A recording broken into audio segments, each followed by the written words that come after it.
We're going to welcome in our first guest today, Greg Gania, the Assistant General Manager of the Erie SeaWolves, is joining us today, and it's a great day because it is a great day. Well, tomorrow is going to be the great day, but you're really excited about this home opener for the Erie SeaWolves. Yeah, home opener tomorrow night, 6:05 on the first pitch. Gates will open at 5 o'clock. We're going to unveil our 2022 championship banner. Yeah. That's going to happen. So we tell people to arrive by 5:30 tomorrow so you can watch the banner unveil. So it's something that hasn't happened very often in team history. So it's going to be a really fun day, and obviously opening day is always a holiday for us. I mean, it's months and months and months of preparation. Right. Who are y'all playing against? We have the Altoona Curve, so AA Pirates are coming on in, and that's always a draw as well because there's a lot of Pirate fans in the area. And the obvious, the weather's going to be fantastic, which does not happen often on a No, home I did opener. some research over the weekend. We've only had 3 opening days at home at UPMC Park since 2004 that have been above 60 degrees, and this is going to be the 4th. So this is rare, and we're just so pumped. I mean, the whole week is going to be beautiful. Yeah. So we are very blessed for an opening week like this. So come on out and enjoy. So the unfurling of that big banner, you had such a great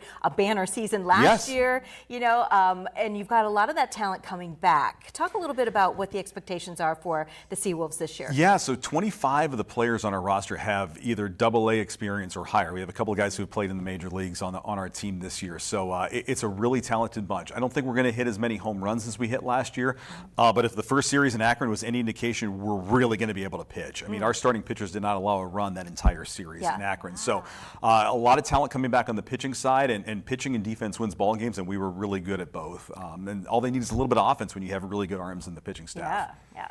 How do you kind of fill that offense side if the defense is really good? You know what? We have a lot of good hitters. It's just not the power hitters. So I think it's going to be a lot of small ball, and I think you'll see a lot more situational play as opposed to, hey, get on base and then just sit back and wait for that home run. That was what last year we set a team record for home runs, and that's something that doesn't happen very often.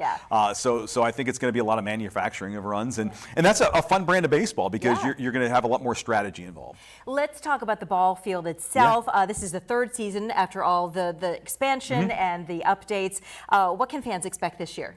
Well, thankfully we're past COVID because that was the hurdle the last 2 years. I mean, it was just nonstop with that. But you know, this was the first season we've gone into since 2018 where we haven't had constant construction meetings or actual construction projects or trying to pick up the pieces after a construction project. So this year it's been all focused on the entertainment piece of it, and our entertainment team has all kinds of fun stuff in store. I challenged our entertainment staff to come up with 30 new in-between inning games for this season. So we're going to have all that. One of the big additions is our flagship Funland. We've always had a kids area. It's going to be free this year. So PA Virtual Charter School sponsored it, and our kids zone with some new games in there and new inflatables, that's going to be absolutely free to fans this year. That's why it's going to be upset he's over the age. Over the age now. Is that something that takes place during the game? Yeah, so that's open every night. It's right inside the main gates. You walk right in and your kids can play absolutely free. So it's just it's something we've wanted to do for a while, and it took us a while to find that right partner for the fit, and we found one, and so we're really excited about that. Let's talk about ballpark food. Oh my goodness. So we took a local approach to food this year, and everybody saw our unveil of the pepperoni balls, but we partnered with Sanganelli's. They're the official pepperoni ball of the SeaWolves, but we also have New York Lunch we partnered with. They're going to have their Greek sauce this year. Gordon's Meat Market, we're going to have our Philly cheesesteak sandwiches back this season. And then on the wine and spirits side, we have an official team wine with Arundel Cellars and Brewing Company.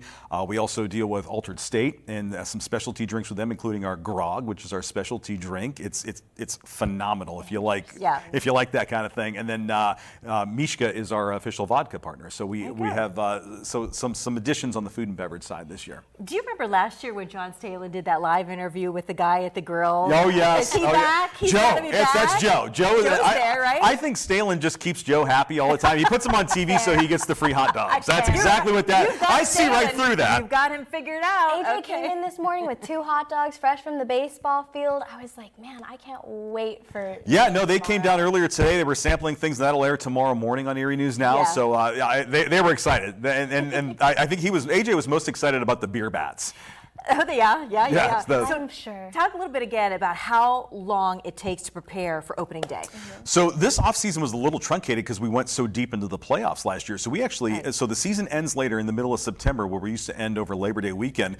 So it was all hands on deck starting in October preparing for this. So our staff worked so hard to get ready for tomorrow and for the season. And we tell everybody on staff, just take a step back tomorrow night and kind of watch and see everything that happens, because that's our body body of work that we've literally been working on since October. And just enjoy it. Just enjoy it. Take a moment to enjoy it if you have like 5 seconds tomorrow and all the craziness to enjoy it. But yeah, the pregame ceremonies should be fun, and like the teams are coming in 2-1, so it's going to be a fun year. Yeah. What are you most excited about for opening day? What am I? Honestly, I'm really excited when it's done. Well, I get that. I want to see everybody at the ballpark. I want a huge crowd, but it's that sigh of relief once you get through it, because then it's smooth sailing for the rest of the season. But you know, just the look on fans' faces when they get to see the team, and it's just, that's a feeling that happens once a year. Yeah. And you just kind of want to capture that in a bottle and just save it for every game. And you want to start off on the right foot. Absolutely. So a big win would be huge tomorrow night. SeaWolves home opener tomorrow night. What time does it all get underway? 6:05 first pitch. Gates open at 5. All right, Greg, it's always great to see you. Thanks for having me. Appreciate it. Enjoy